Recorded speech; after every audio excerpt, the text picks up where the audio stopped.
Bom dia, então, para todos, sejam bem-vindos. Esse é o nosso último encontro do ano.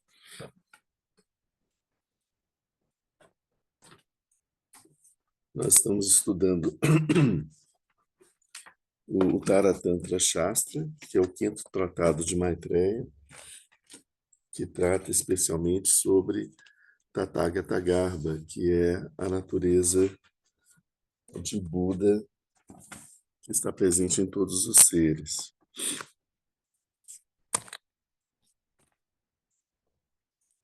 No nosso último encontro,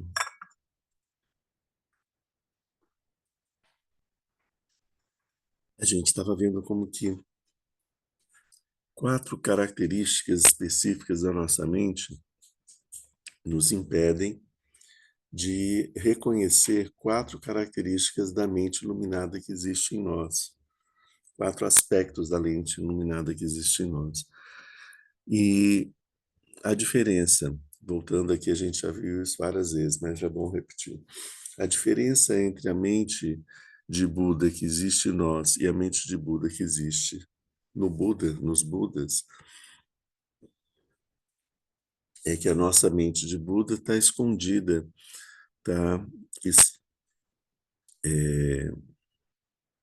escondida por vários elementos adventícios da nossa mente ordinária. Por exemplo, os nossos pensamentos, nossas emoções, que perturbam a nossa mente ordinária, e a gente não consegue enxergar através deles e ver que, no fundo, o que dá suporte à nossa mente é essa mente pura de Buda. Há uma imagem que a gente pode ter disso é no cinema, quando a gente tem uma tela onde é projetado o filme. A gente vai no cinema, a gente fica assistindo o filme, né? Sendo que, na realidade, o que existe é a tela.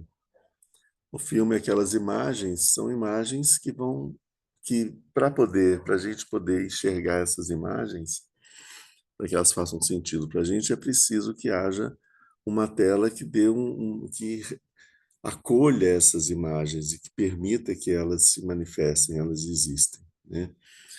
Então, é algo assim, para que a gente tenha os nossos pensamentos, emoções, memórias, etc., é preciso que tenha uma natureza de suporte onde isso possa se desenvolver, né?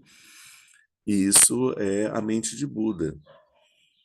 A mente de Buda é a tela em branco. Sem a tela, a gente não existe atividade mental nenhuma.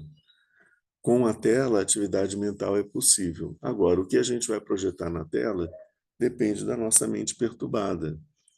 A gente pode colocar um filme de guerra, de catástrofes, alguma coisas assim. Ou a gente pode colocar um tipo de filme onde mais calmo, mais pacífico, com menos intensidade nessas imagens. E a gente pode, às vezes, colocar um tipo de filme com uma imagem bem fraquinha. A gente pode projetar uma luz branca. Se a gente projetar na tela uma luz branca, só a luz branca, a gente tem a chance de conseguir perceber que ali tem uma tela, né? Então, o funcionamento habitual da nossa mente tem uma quantidade muito grande de fenômenos, de imagens, de processos mentais que perturbam a nossa mente, não deixam que a nossa mente veja a nossa verdadeira natureza. A gente vai pacificando esses processos mentais através da meditação, vai diminuindo, diminuindo, diminuindo, até que chega um ponto que eles ficam mais pacificados, mais calmos, menos agitados, e aí, em determinado momento, a gente consegue perceber que eles são uma coisa, uma, é, uma miragem, e que por trás disso existe a nossa mente, que está clara e radiante, e sempre igual, que não muda nunca. A tela não é modificada pelas imagens que a gente projeta nela. Quando a gente desliga o projetor, a tela está ali, ela não tem rastros dessas imagens. As imagens não causam marcas na tela, assim como as nuvens no céu não deixam marcas no céu. Então, o que diferencia a nossa mente da mente de Buda? A gente está no meio de um filme, vivendo o filmezinho que a nossa mente construiu, nossa mente habitual, né, comum, a mente Nanxie, a nossa mente ordinária. Ela construiu um filme com um script, com uma história, com muito drama, muita intensidade. Isso é como funciona a mente de todos nós, pessoas comuns. A mente de Buda não tem esse filminho passando. A tela está ali presente. Como que a gente faz para a gente, nós seres ordinários, podemos experimentar realmente a mente de Buda? A gente tem que purificar esses processos mentais. Essa imagem do filme dá aquela ideia de que a gente fala assim, puxa, mas só a mente de Buda deve ser muito chato, não tem nada passando, só uma tela em branco, né? Mas não é assim. Okay. Quais são as características que a gente viu? Quatro características fundamentais dessa mente de Buda, que a gente não consegue enxergar, que está escondida em nós.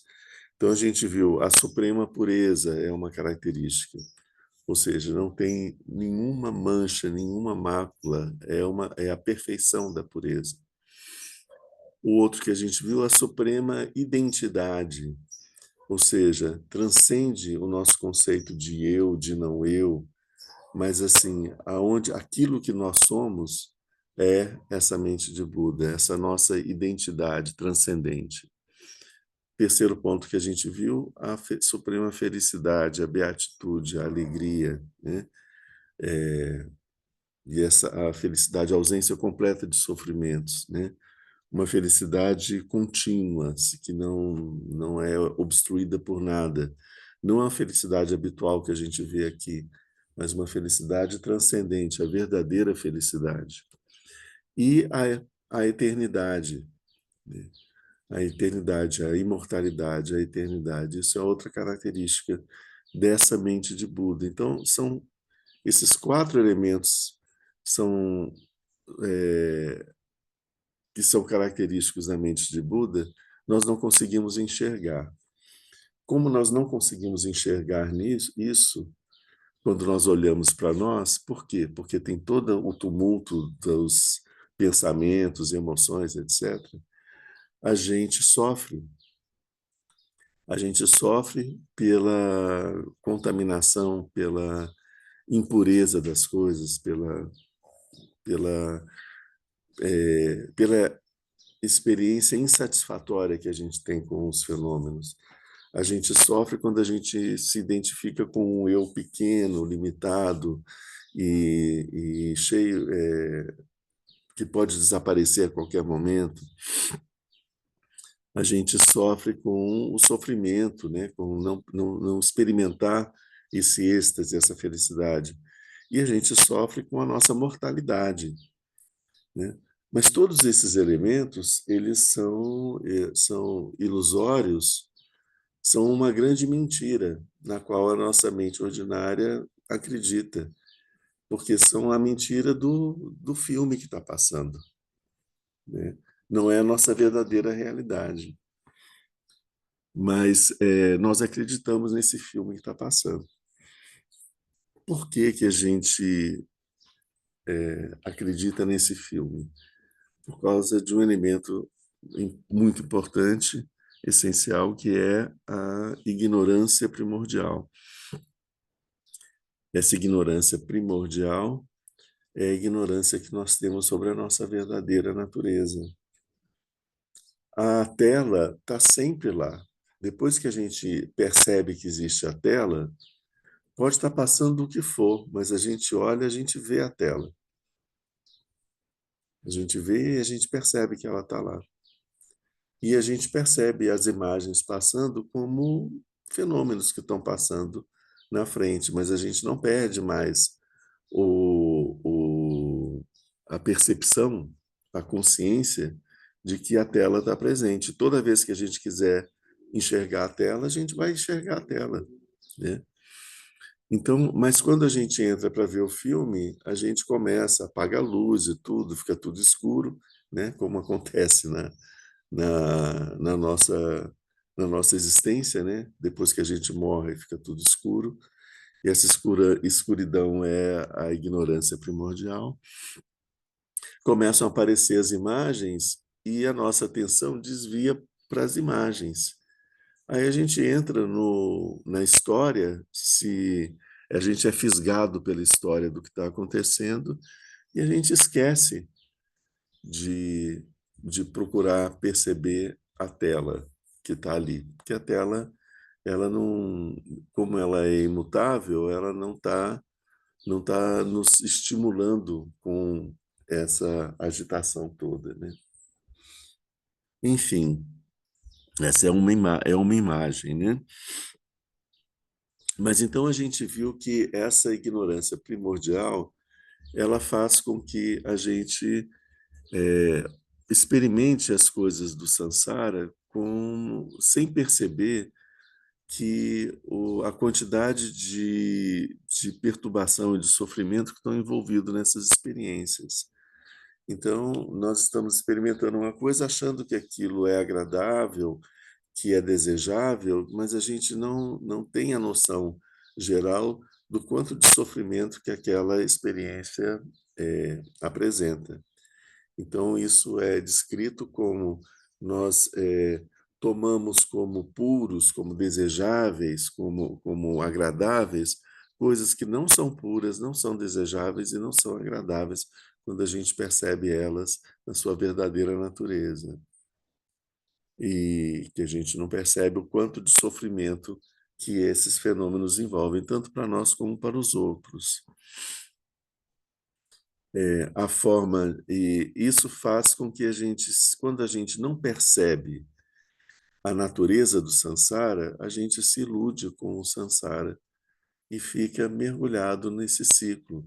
Então a gente está lutando por um status social ou para possuir coisas que possuir, né? Possuir é uma grande ilusão. A gente nunca possui nada, absolutamente nada a gente possui. A gente utiliza coisas, mas na hora que a gente morre, fica tudo aqui, né? A gente não carrega nada embora. Então a gente está sempre lutando para possuir, entre aspas, coisas que nunca vão ficar com a gente, elas vão ser abandonadas, vão ser deixadas aqui, né? E para ter determinadas experiências e coisas assim, então a nossa vida é uma luta contínua atrás de experimentar coisas que não dão para a gente uma satisfação plena, completa. Sempre que nós conseguimos aquilo que nós desejamos, sempre tem aquele gostinho de que não era bem assim que eu achei que fosse, né? Eu queria que tivesse um pouco mais, né? Então você vai saborear uma fruta e você fala, mas essa fruta está um pouquinho azeda, está um pouquinho passada, está um pouco doce demais, tudo está um pouco a mais, um pouco a menos, nunca nos satisfaz completamente. A gente vive numa contínua insatisfação, buscando se satisfazer com vários fenômenos e coisas, experiências, mas as experiências nunca nos dão essa satisfação plena, porque essa satisfação ela não é produzida pelas experiências. As experiências não têm o poder de nos dar satisfação. A satisfação a gente alcança dentro de nós. Não são as coisas que nos dão essa satisfação. Quando nós estamos num estado de satisfação, todas as coisas são interessantes, são percebidas de uma forma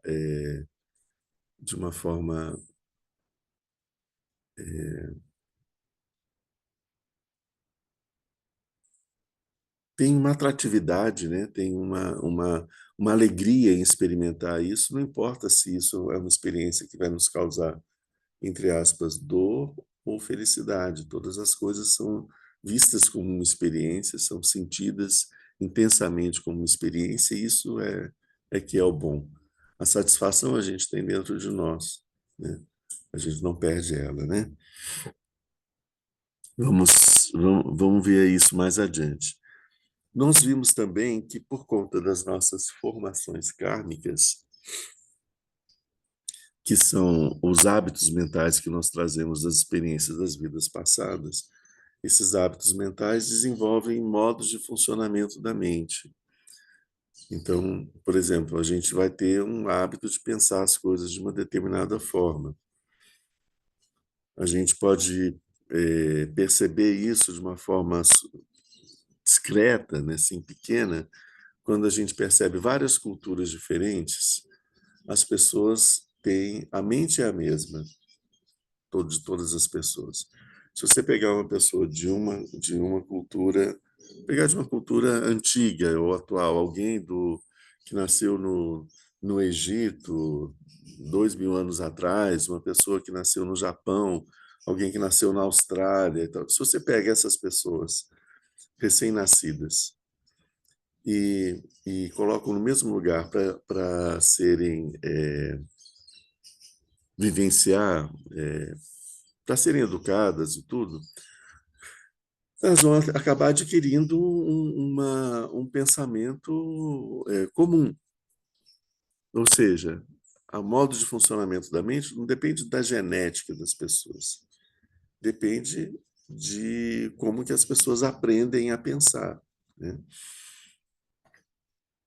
E se você pegar essas pessoas já adultas e vai observar, cada uma vai enxergar o mundo de uma forma diferente, vai organizar o seu pensamento de uma forma diferente, vai ter valores diferentes, vai ter crenças diferentes. Então, o mesmo fenômeno vai ser percebido de uma forma diferente pelas várias pessoas, porque as culturas são diferentes, né? O que eu quero dizer é que o modo de funcionamento da mente muda nessas pessoas. Isso faz com que a percepção da realidade delas mude. Para a gente mesmo, todas as pessoas, todos nós que estamos na mesma cultura, né, nós percebemos as diferenças das pessoas e como que as pessoas lidam com os fenômenos de forma diferente. Por quê? Por que que algumas pessoas se desesperam tanto com uma determinada situação, enquanto outras ficam tranquilas nessa situação? Por que essa diferença? Porque o modo de funcionamento da mente é diferente.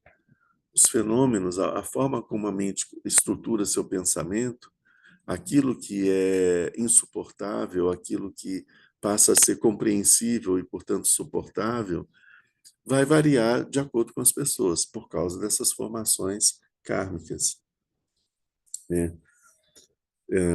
Vamos supor que uma pessoa que viveu uma situação de guerra, em que toca uma sirene, cai em bombas e a pessoa tem que fugir para se proteger e tal. Tem essa experiência. Uma pessoa que não passou por essa experiência, se você colocar as duas juntas e tocar uma sirene, a que passou pela experiência das bombas vai ficar desesperada. A que não passou por isso vai ouvir aquela sirene, pode se lembrar de outras coisas, né? Mas não vai ficar desesperada, né? Porque a primeira tem uma formação kármica de que sirene significa bomba, né? Está marcado na mente dela isso, bem marcado, porque por isso que ela sobreviveu, que ela conseguiu se escapar, né? Para outra pessoa não tem isso, essa formação kármica. Então, sirene para ela não significa bomba. Sirene para ela vai ser um barulho, né? Enfim, essas formações kármicas, elas desenvolvem modos de funcionamento da mente que nos dão um sentimento de identidade, fazem a gente perceber assim que eu sou assim, isso é uma característica minha, né? Eu passei por essa experiência da guerra, então eu tenho esse trauma de guerra. Essa pessoa, não, eu não tenho trauma de guerra. Então são características que a gente atribui a nós mesmos e que vão formando a nossa imagem do nosso eu, né? Então, quando eu pensar no meu eu vou dizer, tem várias características desse eu. Eu nasci em tal lugar, vivi de determinada coisa, meus pais são assim, estudei nessa escola, parará, gosto dessa música, não gosto dessa cor, né? Tive essas experiências amorosas, sou casado, sou separado, tenho filhos, não tenho filhos, tenho netos. Todas essas coisas são coisas que elementos que a gente utiliza para poder dizer isso me descreve, eu sou assim. Mas todas essas coisas, na verdade, não são a nossa identidade, são experiências e fenômenos que a gente atribui à nossa identidade por conta dessas formações kármicas. A nossa identidade é essa plenitude, plena capacidade de poder experimentar e ser qualquer coisa, né? A nossa identidade é essa tela em branco que recebe qualquer projeção que for colocada. Então a gente pode ser aquilo que a gente quiser, da forma que a gente quiser. É, o que nós achamos que nós somos agora é um personagem que a gente construiu com bastante empenho ao longo da nossa vida. A gente, assim que a gente nasceu, a nossa família, a nossa cultura já pegou e entregou um pacote para a gente, dizendo: você vai se chamar dessa forma e você espera-se que você se comporte dessa determinada maneira, que você goste dessas coisas e que você faça isso ou aquilo, né? As expectativas dos nossos pais são imensas, né? Das nossas famílias um pouco menores, mas também muito grandes, da nossa cultura também. Então a gente já nasce, já entra no mundo, além das formações kármicas que a gente tem das vidas anteriores, a gente já entra com um projeto pronto. A gente não vai construir a nossa existência. A gente vai chegar e já vai dizer, tá, você vai estar lotado em tal lugar, você vai fazer tal coisa. A gente já vai direto para uma função, para uma definição, né? E aí as pessoas vão olhar para a gente e vai dizer, fulano é assim, essa criança é muito chata, essa criança ela grita demais, ou ela chora muito, ou ela é um doce, um menino calminho, uma menina amorosa, sabe assim, tudo isso já, né, é o olhar do outro, o olhar que a sociedade vai dando, e isso a gente vai impregnando e vai é, incluindo no conceito que a gente tem de nós mesmos. Aí chega um ponto que a gente chega e fala eu. Quando eu falo eu tenho um lugar de fala. Eu estou falando eu por quê? Porque isso, porque aquilo, porque, né? Então, por causa de todas essas coisas, eu me identifico como um eu, como uma pessoa. Eu sou assim, né? Eu sou assim. Esse é um grande equívoco que nos impede de perceber que a nossa verdadeira natureza não é assim. Então, essa crença nesse eu, nessa construção dessa identidade, é uma falsa identidade. É uma identidade que não tem sustentação. Quando, quando a gente morrer, ela desaparece. Se você for tirado do lugar que você está e você for para um outro lugar, se você for escravizado e for viver num outro lugar, se seus pais ganharem um dinheiro muito grande e você for viver num outro lugar com outras condições, todas essas coisas que podem mudar a vida da gente vão mudar a natureza desse eu. A gente vai deixar de ser assim e vai passar a ser de um jeito diferente. Então, esse eu, ele não tem concretude. Ele depende das circunstâncias. Enquanto a gente vai vivendo as experiências que a gente vai passando, ele vai se adaptando e vai vivendo, vai incorporando coisas, e ele não é uma coisa única. Depois de algum tempo, a gente nem se reconhece mais, né? Quando a gente olha para trás e percebe como que era que a gente experimentava as coisas há alguns tempo atrás, a gente já não, isso já não faz mais sentido para a gente hoje, né? Então, essa crença nesse eu, esse falso eu, ela nos impede de ver a nossa verdadeira identidade, que é uma identidade transcendente, que ela transcendente de quê? Porque ela transcende o conceito de eu e de não eu. Vamos pegar um pouquinho essa coisa desse eu e não eu. Quando eu chego e olho para mim mesmo e digo eu sou assim, ao mesmo tempo eu estou dizendo eu não, já que eu sou assim, significa que eu não sou desse jeito, daquele jeito, daquele jeito, daquele jeito, daquele jeito, daquele jeito. Tem uma série de coisas que eu não sou, porque se eu sou assim, eu não posso ser as outras coisas ao mesmo tempo, certo? Se eu sou alegre, eu não sou triste, né? Se, é, se então várias coisas que nos identificam, elas impedem que a gente seja outras coisas. Se eu sou amarelo, eu não sou azul, não sou vermelho, não sou verde, não sou preto, não sou laranja, eu sou azul, né? Então, assim, então, ao mesmo tempo que a gente cria um eu, a gente cria o não eu. O não eu é tudo aquilo que a gente não é, né? Tudo que a gente não é o não eu. E se eu não sou esse não eu, quem que é esse não eu? São os outros. A minha mente projeta isso nos outros. A minha mente diz: não, eu não sou assim, eu sou assim. Isso não sou eu. Então, se não sou eu, é um outro, né? A gente projeta isso nos outros. Mas a gente fica preso nesse conceito do eu e do não eu. Então, certas características da nossa mente, a gente reconhece, isso sou eu, né? As boas, né? As legais. Outras características da nossa mente a gente não reconhece em nós, elas entram para o lado do não eu,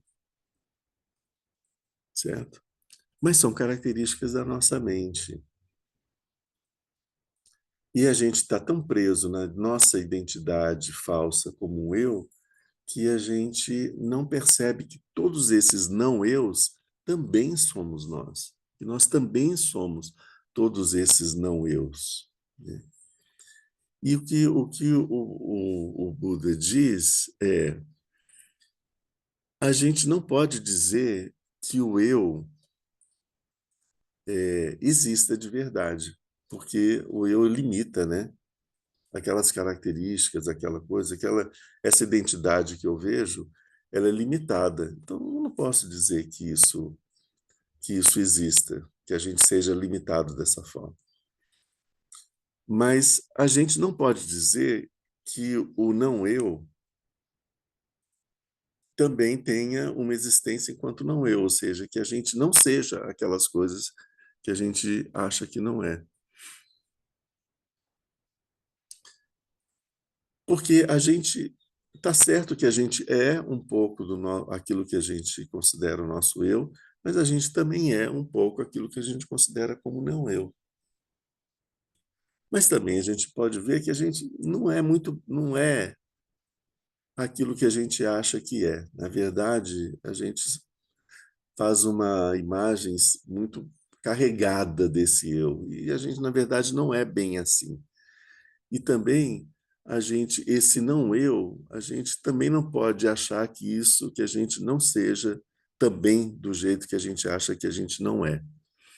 Então, que isso tudo são formas dualistas, extremistas e bastante limitadas de funcionamento da mente para a gente poder falar, mas afinal de contas, o que é que nós somos? tanto o eu quanto o não eu não nos definem. Nós somos muito mais do que isso, né? E é isso é uma das características, né, do que a gente está falando sobre essa identidade transcendente da mente de Buda. Ela não se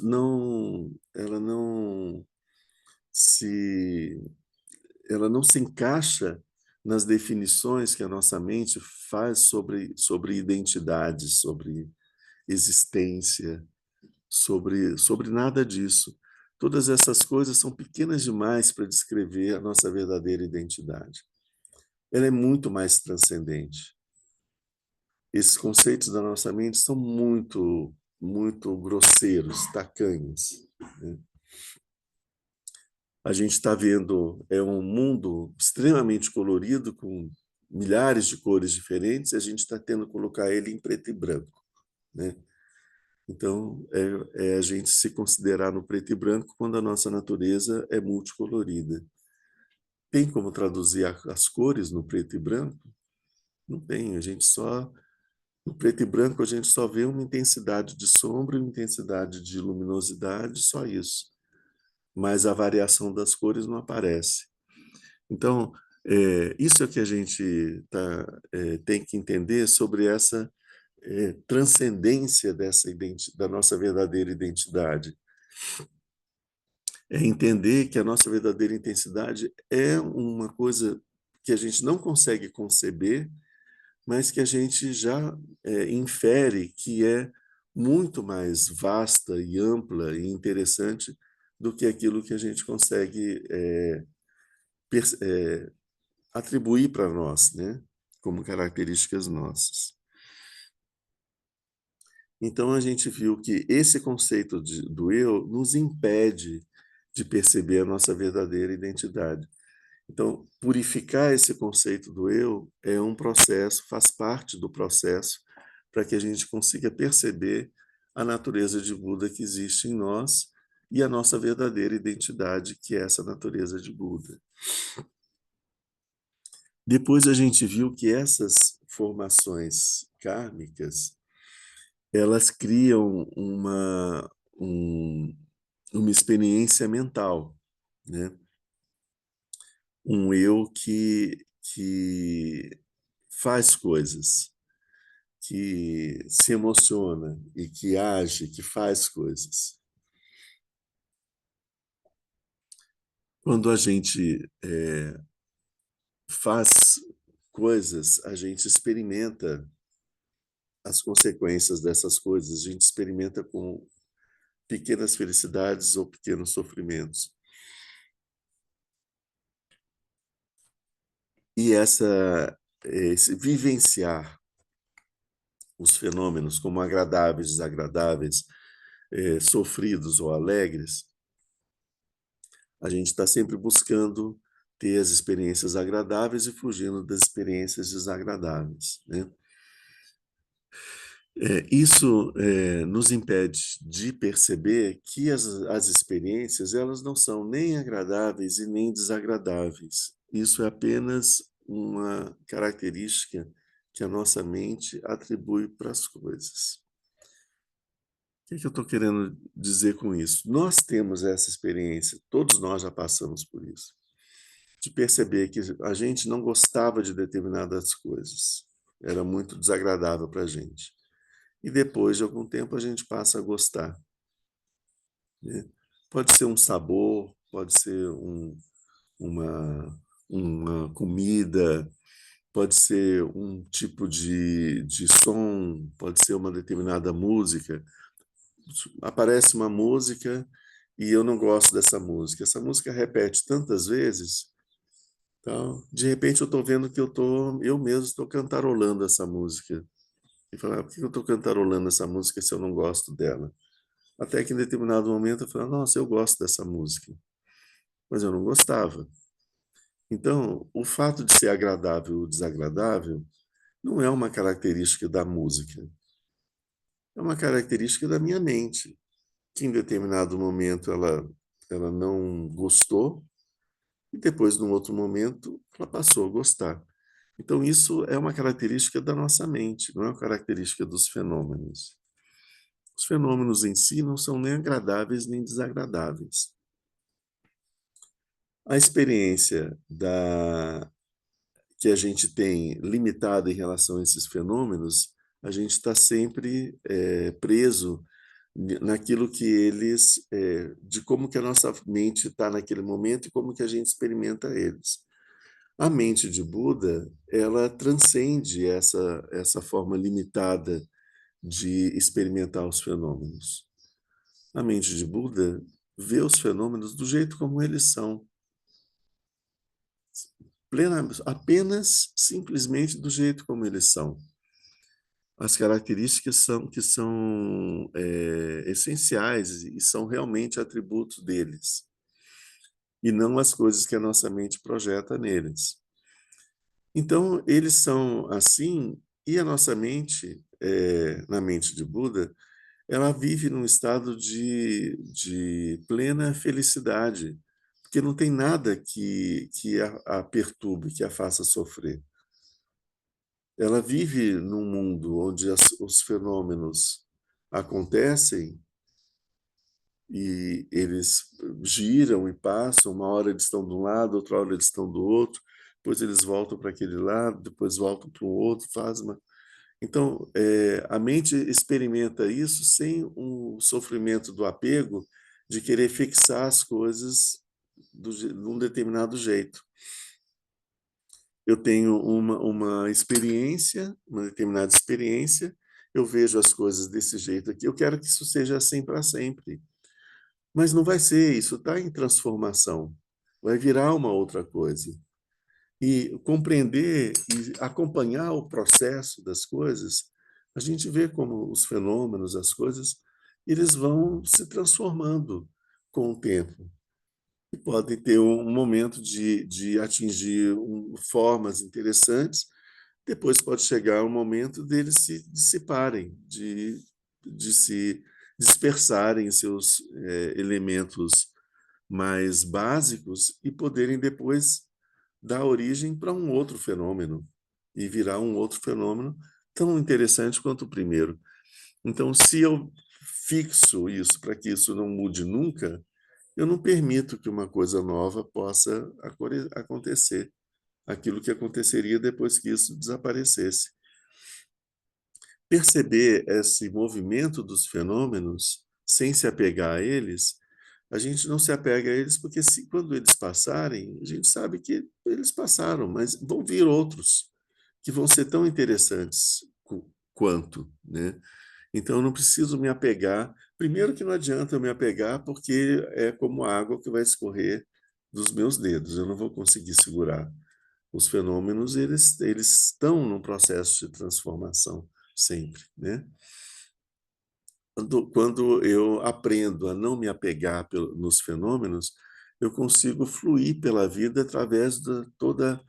Eu consigo experimentar a plenitude do fenômeno, a totalidade dele, né? Ter essa experiência guardada na minha mente, na minha memória, e experimentar as outras coisas que vêm em seguida. E eu não preciso me apegar, porque se algo muito agradável existiu e deixou de existir, está sempre surgindo algo que eu vou experimentar como muito interessante, muito agradável. E, e cada experiência que eu tenho, eu guardo o registro disso na minha memória, eu nunca mais perco ela, né? Enfim, essa mente de Buda, ela tem um estado de plena felicidade, porque não existe nada que abala essa felicidade, nada que limite, né? Não tem nenhum sofrimento, nenhum constrangimento.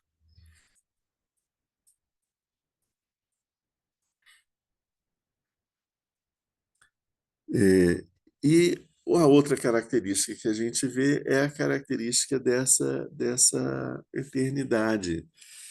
Como a mente ela não tem nascimento, a mente de Buda não tem nascimento, ela não tem fim. Só o que tem, só morre aquilo que nasce, né? Só termina aquilo que começa. A mente, ela existe desde sempre, né? Desde tempos sem começo. Ela sempre existiu e sempre imutável, né? E sempre com essas características de pureza, de identidade, de felicidade e de eternidade. A gente tem algumas imagens que vêm de que tentar explicar a, o, o futuro por vir, né? A gente tem aquela imagem, uma imagem que vem daqueles que acreditam na existência eterna do eu, é que esse eu meu, esse eu que eu experimento, depois que eu morrer, ele continua imutável e eterno. Essa é a visão dos eternalistas, né? E a visão budista diz que não, que esse eu ele é o conjunto de uma série de circunstâncias. A reunião de certas circunstâncias produziu essa experiência desse jeito, mas isso não tem caráter de eternidade, nenhuma dessas experiências, né? Isso significa que a gente não existe? Não. A gente tem uma identidade. Entre uma vida e outra vida, existe um contínuo que passa de uma vida para outra. Numa próxima vida, graças a Deus, eu não vou ser de novo esse eu que eu sou, porque esse eu que eu sou é um peso, né? Ele é extremamente limitado e é um peso e as experiências que ele poderia me proporcionar, ele já proporcionou, né? Eu tenho a possibilidade de ter uma personalidade diferente. Então, eu tenho a liberdade de ter um outro eu limitado para uma próxima existência, né? Porque esses eus limitados não são a nossa identidade. A nossa identidade é esses eus limitados são as contas do mala, né? As contas do rosário. Cada vida é um eu, um novo eu. E o que é que essa identidade da mente de Buda é o fio que junta essas contas do rosário. A nossa identidade é o fio. As contas são personagens, são roupas que a gente vai usando e que a gente vai trocando de uma existência para outra. O que eu estou querendo dizer? A memória das experiências que fica registrada nessa oitava consciência que a gente já falou algumas vezes, né?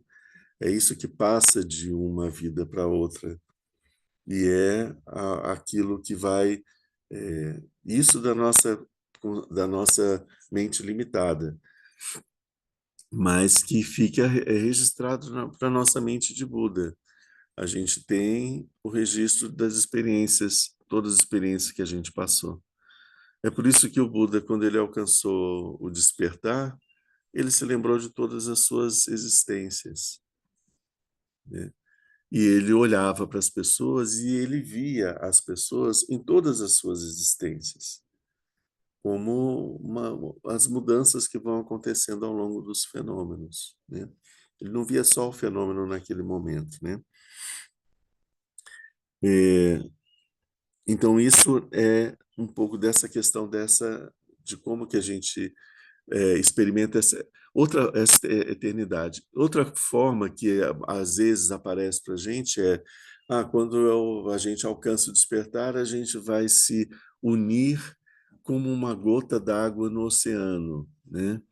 É péssima essa imagem, a gota d'água no oceano. A gota d'água no oceano,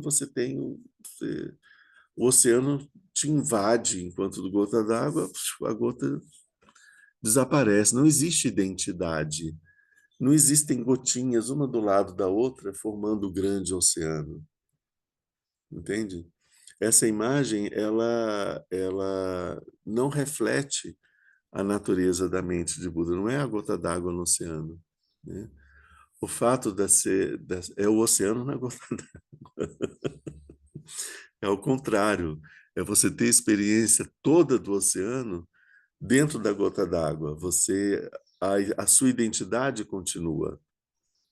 a sua unicidade continua, né? Só que de uma forma muito mais ampla, né? Muito mais vasta. Então é importante a gente ver isso, porque por um lado, você tem a ideia do eternalismo, que é a manutenção desse eu, depois, do outro lado, você tem a ideia do niilismo, que é não existir nada que faça você ser alguma coisa diferente das outras, né? Então, você perde completamente as, as suas particularidades, você vira uma massa com todos os outros, né? E tudo. Não é assim, né? Existe uma identidade que continua. Visto de longe, né? Eu vou ver todos esses seres luminosos, não vou conseguir distinguir uns dos outros, né? Eu vejo uma massa de luz, né? Que é todos esses Budas, esses seres iluminados. Eu não consigo perceber as diferenças, mas quando você se aproxima, você chega perto, você vê que essa grande luz, ela é composta por inúmeras velinhas acesas, luzinhas, lampadinhas acesas, que quando vista à distância parece uma luz só, né? Mas são incontáveis luzinhas, né? Mais uma imagem. Essas imagens, elas não são as coisas como elas são. Essas imagens são formas da nossa mente se aproximar de perceber essa transcendência, porque a gente nunca deve perder a noção de que é impossível para a nossa mente fazer qualquer conceito sobre a natureza da mente de Buda. Ela é muito transcendente. A nossa mente não consegue conceber, que a nossa mente é limitada, é conceitual, né? É toda cheia de caixinhas, cheia de dualidades, assim que a gente organiza o mundo de uma forma cartesiana, está na frente, está atrás, está de um lado, está do outro. Frente, atrás, lado direito, lado esquerdo, são conceitos da mente. Servem para a gente fazer pequenas coisas, mas o que é o Oriente, o que é o Ocidente? Você vai andando em direção ao Oriente e sempre tem um Oriente na frente. Aí, de repente, você chegou no Ocidente e ele já virou Oriente para você, né? Então, o que é isso não tem, a gente não tem, é, não são conceitos fixos, eles são parâmetros que se referem apenas para um determinado lugar, é útil, né? Mas quando a gente vê de uma forma mais ampla, não é, né? Hum, ok, então eu acho que eu queria dar uma pegada, pegar um pouco isso para a gente entender o mais dessa do que é esse trabalho dessa purificação que a gente deve fazer, né?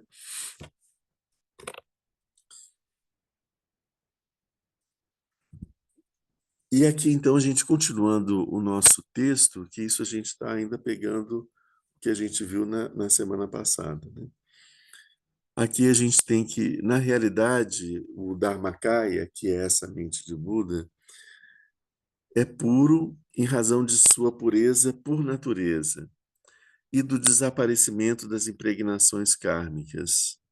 Ele é o supremo eu, pois ele é pacificado, tendo destruído as visões dualistas do eu e do não eu.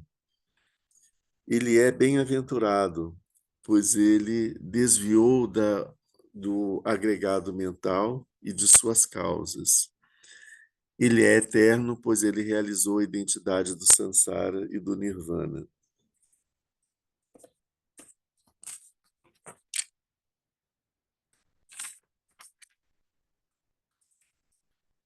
Aí, explicando isso daqui, né?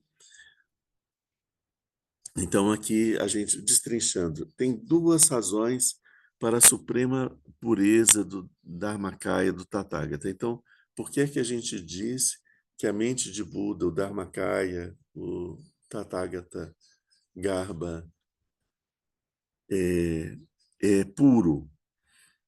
ele é perfeitamente puro por natureza, o que também acontece com todos os seres. Então, a mente de Buda, ela é pura desde sempre, porque ela não tem uma origem, ela não tem um começo. Ela não era uma coisa impura que virou uma coisa pura. Ela sempre foi assim. A tela, ela não era colorida que virou branca. As cores não fazem parte da tela. As cores são projetadas na tela. A tela é sempre a tela branca. Sempre foi aquela tela branca. Por isso ela recebe a projeção, né? As cores estão nas projeções que a gente coloca lá. As projeções não sujam a tela, não tingem a tela. Elas passam pela tela. Quando você desliga a projeção, a tela continua exatamente do mesmo jeito. Isso é mais ou menos a forma, né, o conceito dessa pureza do Dharmakaya. Ele é puro desde o início, né? Os fenômenos da mente ordinária não o maculam, né? Então, a mente, tanto a mente de Buda, do Buda, quanto a mente de Buda que existe em nós, que é a mente escondida, né, que não é perceptível por nós, elas são puras desde o início, sempre foram puras, né? É por isso, isso é uma das razões que se diz da pureza da mente de Buda do Dharmakaya. Além disso, o Dharmakaya também é perfeitamente puro, pois ele eliminou as poluições, as contaminações, e isso é uma característica importante de todos os Budas, mas não é uma característica dos seres. Então, aqui a gente tem uma diferença entre o nosso Dharmakaya e o Dharmakaya do Buda. O Dharmakaya do Buda, além de ter essa característica dele ser puro desde o início, ele também tem a característica de ter sido purificado, de ter passado por um processo de purificação. Esse processo de purificação não acontece no Dharmakaya, acontece na nossa mente ordinária. Então, por que é que nós não somos, olhamos para o Buda e vemos o Buda como diferente de nós? Porque a gente funciona numa mente muito limitada e a gente não vê isso no Buda. Então, todas essas características que a gente viu, características ligadas ao eu, características das nossas emoções perturbadoras, as características do nosso karma, da nossa ignorância fundamental, as visões erradas que a gente tem, os nossos sofrimentos, as nossas dores, as nossas fantasias, as nossas ignorâncias, isso tudo, o Buda, ao longo do processo do que leva ao despertar, ele foi purificando isso. Quando ele chegou no estado de Buda, ele não tem mais nada dessa ganga, desse lixo todo que tem acumulado no funcionamento da nossa mente. Então, a gente diz que o Dharmakaya do Buda também é puro, porque ele não tem esse entulho que tem na nossa mente. E ele sabe como falar, né? Sim. progresso. Aqui, e aqui é exatamente esse é o ponto. Primeiro, a gente está vendo o Tathagata Garbha, que é a natureza de Buda que existe em todos os seres. Depois, no próximo ponto Vajra, a gente vai ver a natureza de Buda do Buda. E a gente vai ver que existe um processo de purificação que faz com que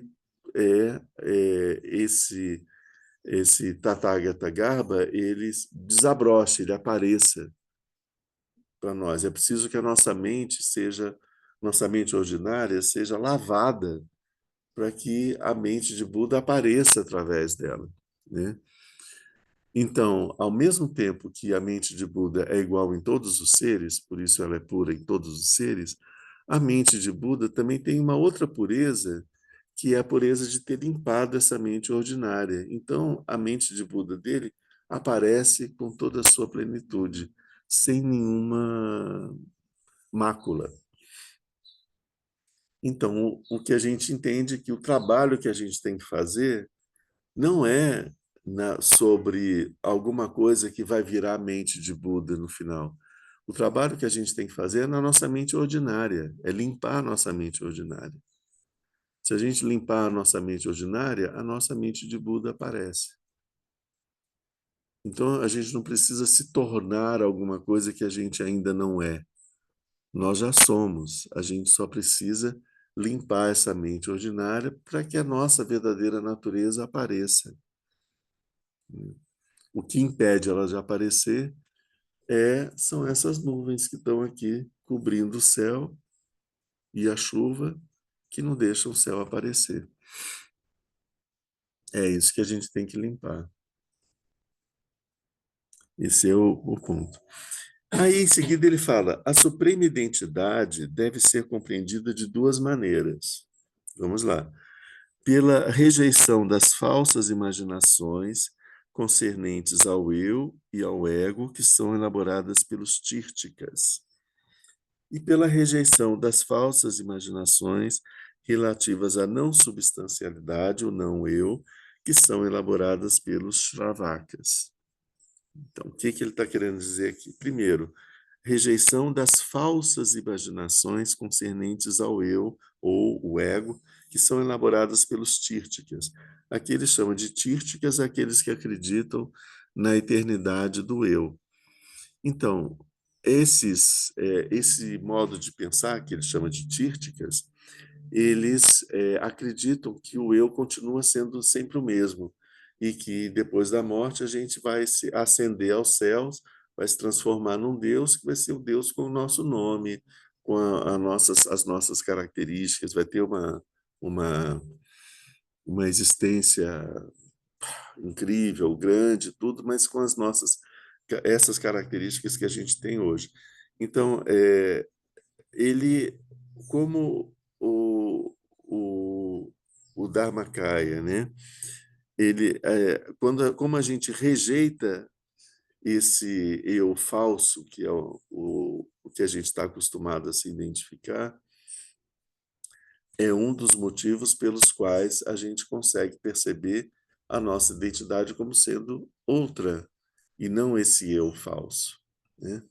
Uma outra forma da gente, que também é importante para a gente compreender essa nossa verdadeira identidade, é a rejeição das falsas imaginações relativas à não substancialidade do eu, que são elaboradas pelos Shravakas. Os Shravakas que estão buscando o nirvana, estão buscando eliminar o seu sofrimento, eles começam a investigar o eu e percebem que ele não tem uma existência concreta. Então, eles vão, aos poucos, se despindo dessas características desse eu, buscando uma situação onde esse eu desapareça completamente, né? Então, e eles acreditam na não existência desse eu. E aí eles querem atingir o estado do nirvana, que é o estado onde não existe sofrimento, porque não existe também esse eu que sofre, né? Mas aqui o que o ensinamento está dizendo é que isso também é errado, é falso. Você não pode negar a identidade completamente, né? Existe uma identidade. Ela pode não ser esse eu que eu tô. O fato de não ser esse eu que eu estou acostumado com ele, não quer dizer que não exista essa identidade. Existe essa identidade, mas ela não é aquilo que eu penso que ela é, né? E também não, ao mesmo tempo, nem o eu é eterno, é errado achar que o eu é eterno, mas é errado de achar que esse eu não exista. As duas coisas são erradas. Uma pergunta, não. Diz aí. Ou seja, o não eu vai se equivalendo aos outros. É, Né? Na perspectiva Mahayana, né? E não eu vazio, não no sentido lato, né? De vazio, digamos. Não, não, acho que não é bem assim. Quando a gente fala do não eu ser os outros, é uma falsa visão dos outros. Não é essa visão altruísta do Mahayana, entende? É diferente. Significa aquilo que eu não aceito em mim, eu acho que é os outros. Então, todas as coisas que eu não quero ser, eu acho que são os outros que são. Então, são os outros que estão com raiva, são os outros que estão com inveja, são os outros que são orgulhosos, são os outros que são arrogantes. Eu não, né? Então, a gente não enxerga os outros como eles são, porque entre eu e os outros aparece aqui o meu não eu, aquilo que eu não aceito em mim. Então é como uma projeção. A gente projeta sobre a tela dos outros aquelas coisas que nós não aceitamos em nós, entende? Foi mais nesse sentido. Então é um processo limitado esse, é um processo limitado, está relacionado com a nossa visão limitada de nós mesmos. A questão do Mahayana é uma outra coisa. Isso a gente vai ver aqui no último ponto, né? Aqui, o trabalho, o que os Shravakas buscam é ficar livres do sofrimento deles. Eles não estão pensando nos outros. Eles estão querendo ficar livres do sofrimento. Então, eles percebem que, tendo meditando e etc., e buscando é, desfazer essa fixação no eu, eles conseguem, aos poucos, ir se libertando de todo o sofrimento que essa fixação que a gente tem no eu causa em nós. E com isso eles vão para um estado onde eles não vão estar sofrendo, que é um estado do nirvana. Mas esse estado do nirvana que a gente não sofre, a gente não está interessado nos outros. A gente só está feliz que a gente alcançou o fim do sofrimento, né? Então, o, o Buda ele rejeita isso também, né?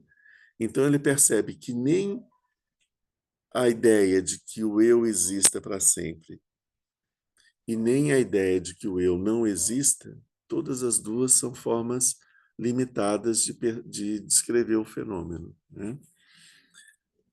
Da mesma forma, isso, a questão, e com isso, assim, a questão de a felicidade que existe, o caminho dos Travacas, porque aqui a gente está falando na questão da identidade, tá? Então, que nem de uma forma e nem de outra, nem o eternalismo e nem o niilismo. Todos os dois caminhos são errados. Isso foi sempre combatido pelo Buda, sempre. Então, eu dizia, você não pode dizer que o eu exista, ou seja, eternalismo. Você não pode dizer que o eu não exista, o niilismo. Você não pode dizer que o eu existe e não existe ao mesmo tempo, porque existir seria um misto de eternalismo com niilismo. Não, isso não é assim, né? A verdadeira identidade transcende esses conceitos. Esses conceitos é como se a gente estivesse querendo explicar o eu por norte, sul, leste, oeste. Norte, sul, leste, oeste pode fazer um sentido aqui, mas quando a gente pega no sentido mais amplo, aquilo explode, né? Quanto mais você caminha, quando você dá a volta, o que é leste vira oeste, o que é norte vira sul. Então, não são conceitos absolutos. Eles são conceitos extremamente relativos. Então, esse conceito de que da existência ou não existência do eu, ele é muito limitado. Não dá para descrever a identidade está além disso. Vou ainda perguntar nesse sentido, né, que não é uma compreensão intelectual, né, e nessa direção da compaixão, né, para o aspecto Mahayana, é uma vivência do coração. E aparece haver uma inclinação da identidade pelos outros, Sim, a né? gente. Inclusive Mas a gente Todos vai eles chegar fossem lá. nossos pais e mães, ótimo. A gente vai chegar lá, porque é o último ponto que eu vou trazer aqui. Eu estou ainda Sim. no caminho. Então eu vou Eu vou chegar interromper lá. você. Uhum. O terceiro ponto, que é da suprema beatitude, o estado de felicidade transcendente, né, também tem duas razões. Né? Primeiro, o abandono da origem de todos os sofrimentos, assim como a extirpação das tendências kármicas transitivas que são causas do sofrimento. E o segundo, a realização que todos os sofrimentos não têm um sentido último e que a extinção dos agregados feitos da mente não tem um significado último e a extinção dos agregados feitos da mente. O que ele está querendo dizer aqui? Primeira coisa é a percepção sobre a questão do sofrimento. A origem do sofrimento, como a gente viu, é a ignorância. A partir do momento que você combate a ignorância, o sofrimento vai desaparecendo. Quando você elimina a ignorância, o sofrimento desaparece, né? Porque a causa do sofrimento é a ignorância. Então, quando o Buda percebe a origem dos sofrimentos, que é a ignorância, e aí, quando você elimina essas tendências kármicas produzidas pela ignorância, que são as causas do sofrimento, você consegue se libertar das causas do sofrimento. Isso é uma das formas, é por isso que não existindo sofrimento, existe um estado de felicidade sem sofrimento, no estado da mente de Buda, né? O outro é a realização que esses sofrimentos não têm um sentido último. O que ele está querendo dizer aqui? Que esses sofrimentos, eles não têm uma existência em si, eles são transitórios, são processos, dependem de causas e condições. Então, além de você perceber que eles não têm uma origem e, portanto, eles não existem, você também vê que, enquanto sofrimento, eles também não têm uma existência em si. Eles só existem enquanto sofrimento dependendo da forma como você experimenta isso, da forma como sua mente vivencia isso. Então, ela vivencia isso como sofrimento. Então, o que a gente chama de sofrimento desaparece na mente de Buda, não faz sentido na mente de Buda, né? Quando a gente fala do primeira coisa, o abandono de que da ideia de que da origem do sofrimento, a gente está falando de samsara. Samsara, a origem do sofrimento é a ignorância, a experiência do sofrimento é o samsara. Quando a gente fala da extinção do sofrimento, a extinção do sofrimento é nirvana, né? Na primeira parte aqui, ele fala quando a mente de Buda compreende que essa origem não existe e que, portanto, o sofrimento já não existe desde a origem, ele está dizendo que o samsara, na verdade, o último, o samsara, não existe. Ele é uma ilusão causada pela ignorância. Se o samsara não existe, se o sofrimento, na verdade, não existe, o que é extinto? Não existe também a extinção do sofrimento. Então, a consequência disso é que também o nirvana não existe. Se não existe o sofrimento para ser extinto, como é que... Então, que também o nirvana é fruto de uma ignorância. A ignorância que faz a gente dar uma concretude, uma experiência do sofrimento, é ela quem dá substancialidade para que, quando esse sofrimento se extinguir, a gente experimente o nirvana. Ou seja, a experiência do nirvana depende da existência do sofrimento para ele ser negado, ser eliminado, ser destruído, para que o nirvana aconteça. É uma dualidade. Então, a gente, enquanto nessa parte esse é um dos caminhos que o Buda ensinou, porque ele tira as pessoas do sofrimento, mas ele ainda é dualista, porque como se ele é dualista, está errado. Então, assim, é um equívoco, né? Então, ver as coisas como samsara e nirvana é um grande equívoco. Então, ele diz que os bodhisattvas, aqui a gente entra no Mahayana,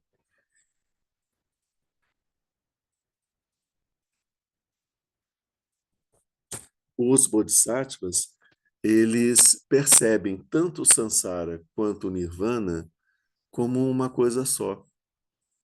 Então, não faz diferença entre o samsara e o nirvana. É por isso que das ideias do, bem fundamentais do Mahayana é que o samsara é o nirvana e o nirvana é o samsara. Não tem diferença de samsara e o nirvana, né? A, o estado de Buda é alcançar a outra margem, né? Atravessar o rio, alcançar a outra margem. E o Mahayana diz: não existe um rio, não existe margem, né? Você não tem que chegar, ultrapassar uma coisa para alcançar o estado. O estado de Buda está aqui. Ele não tá, não tem esse caminho, essa viagem, né?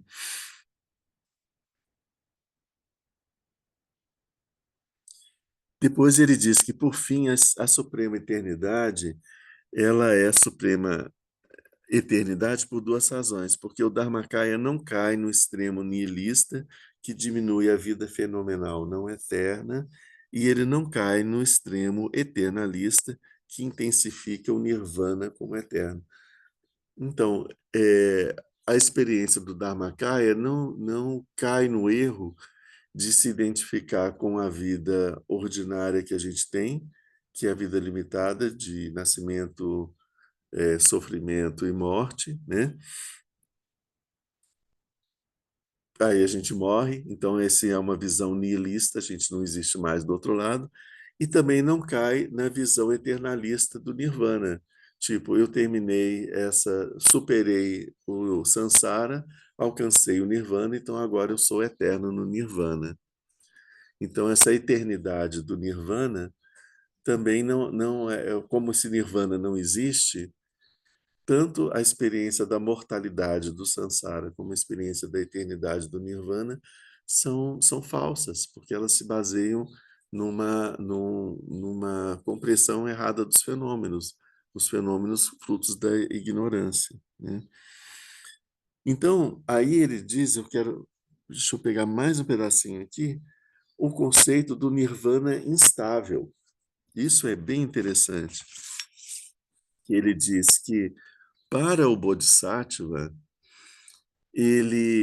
o Bodhisattva, ele vai perceber, ele vai meditar, ele vai entrar nos vários samadhis, ele vai fazer esse processo de purificação e ele vai fazer essa purificação do samsara e perceber a falta de substancialidade do samsara e como que o sofrimento do samsara é causado pelas nossas identificações internas, etc, etc. Então, nesse sentido, os bodhisattvas se encaminham para o nirvana, né? E eles chegam no nirvana. Eles chegam no nirvana e experimentam a felicidade do nirvana. Mas acontece que eles têm compaixão. Então, eles pensam, eu não posso ficar aqui, né? Aí, então, eles voltam para o samsara por compaixão pelos seres. Então, eles rejeitam o samsara quando eles percebem que o samsara, o modo de funcionamento do samsara e tudo, se libertam do samsara, vão para o nirvana, mas aí eles rejeitam o nirvana, eles não querem ficar estacionários lá para poder voltar para o samsara. Então, eles se libertam do samsara e se libertam do nirvana. E assim eles percebem que o samsara e o nirvana são uma coisa só, então eles conseguem se manter no nirvana e no samsara ao mesmo tempo. Eles estão no nirvana na sua mente de não terem mais o sofrimento, mas eles estão no samsara cuidando dos seres para que os seres também se libertem do sofrimento. Isso é uma ideia que aparece naquele conceito de que quando o Buda ele chega até o Nirvana, ele não entra no Nirvana e ele resolve esperar que todos os seres passem para o Nirvana e depois ele vai por último, ele fecha a porta, né? Então, assim, ele é o último a entrar, por assim dizer. Por trás dessa ideia está esse conceito. Alcançado o Nirvana, você não esquece dos outros e fica lá só curtindo a ausência de sofrimento, né? Isso não faz sentido. O Nirvana, para o Mahayana, o Nirvana não faz sentido, né? Ele é visto como um descanso, como um alívio, mas não é o objetivo final, né? O objetivo final é que o sofrimento desapareça para todos os seres, né? E alcançando o estado de Buda, a gente olha para o Sansara e para o Nirvana e não vê diferença entre uma coisa e outra. A gente olha para os seres e a gente vê Budas, né? Que estão sofrendo por ignorância. Aí você vai ter compaixão por eles, vai ensinar para eles, para mostrar que o sofrimento deles não tem razão, eles não têm por que sofrer, é ilusório, né? E fazer eles perceberem que o estado deles é livre de sofrimento, né? Aí chegamos no Mahayana. Sim, É. isso me ajuda muito as explicações, Ana, porque, ao meu ver, coincide a libertação do samsara, a libertação do nirvana, porque não se trata de sair do mundo, Uhum. né? Como os travakas, né? Uhum. Poderiam pensar, né? E também o eu há uma utilidade, Uhum. né? No sentido de que o Buda, ele realmente, o Dharmakaya, né? Não se trata de um paraíso, né? De tal modo que se cada eu desse a vitória ao outro, se Uhum. identificasse com o outro, em detrimento de si, viveríamos um paraíso na Terra, Isso. né? E não só entre seres humanos, mas entre todos os seres viventes, né? As plantas. E nesse sentido, o Nirvana equivaleria ao Samsara. Uhum. Então, penso que o ensinamento é perfeito porque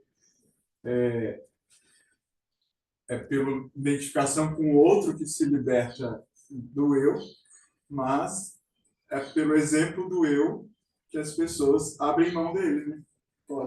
É pelo exemplo de alguém que se liberou do Sim. Uhum. apego que as pessoas cedem em favor do outro e essa atitude é que é a mais necessária, né?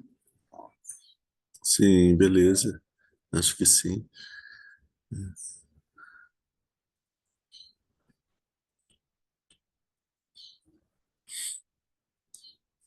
O ponto fundamental desse ponto que a gente está vendo é a gente compreender bem essa natureza, essa essência da mente de Buda que existe em nós, em todos os seres. E o que diferencia a mente de Buda que existe em nós e para o estado de Buda. Então, agora a gente já percebeu que a gente tem uma série de impurezas na nossa mente para a gente poder alcançar, porque a gente deve trabalhar para alcançar o estado de Buda. Então, isso vai aparecer mais na frente no texto, a gente vai chegar lá no ano que vem já, né? Em momentos em que ele fala, por exemplo, a mente de Buda é como uma estátua de ouro escondida no monte de lixo. Então, você retira o lixo e você encontra a estátua de ouro, né? Ou então, sabe-se da existência da mente de ouro, como a gente sabe da existência do mel, porque a gente vê as abelhas. Quando você afasta as abelhas, você encontra o mel, né? E a gente vai ver como que nessas imagens que eles vão colocar que ele vai colocar mais na frente, estão também descritos outros processos que a gente deve fazer na mente, que são descritos simbolicamente por esses elementos, mel, abelha, estátua, lixo, etc., né? Então, a gente vai ver isso mais para lá. A gente está terminando agora, esse ano, o nosso ciclo de ensinamentos. No meio do quarto ponto Vajra, a gente conseguiu chegar à metade do texto, né? A metade da metade. A metade do quarto ponto, que é o ponto central. E para o ano que vem a gente vai retomar a partir daí, né? Como a gente só vai voltar em abril, então a gente vai fazer de novo uma breve recapitulada nesse último ponto para a gente dar uma sequência, tá? E aí só tem a dizer, então, Feliz Natal para todos. Deixa eu ver se tem aqui alguma coisa. Feliz Ano Novo. No próximo fim de semana a gente tem um recesso, não vamos ter atividade de ensinamento aqui. E vamos retomar em janeiro com o Lama Wangdu, se eu não me engano. Muito obrigado a todos. E se alguém tiver mais alguma dúvida, alguma coisa, é só entrar em contato comigo, né? Manda mensagem para mim, uma coisa que a gente puder responder, a gente responde.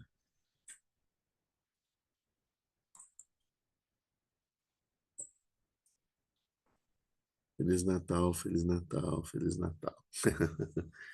Então, a gente vai ter que encerrar, porque tem a meditação com Lama Sonan, que vai começar daqui a pouco. Então, nós vamos fazer aqui a nossa dedicatória.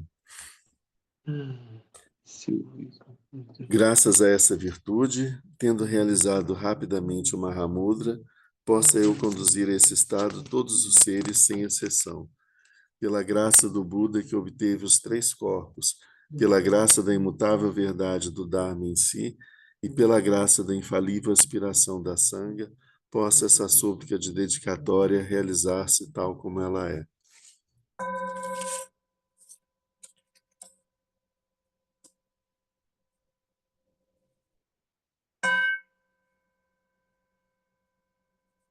Foi interrompido.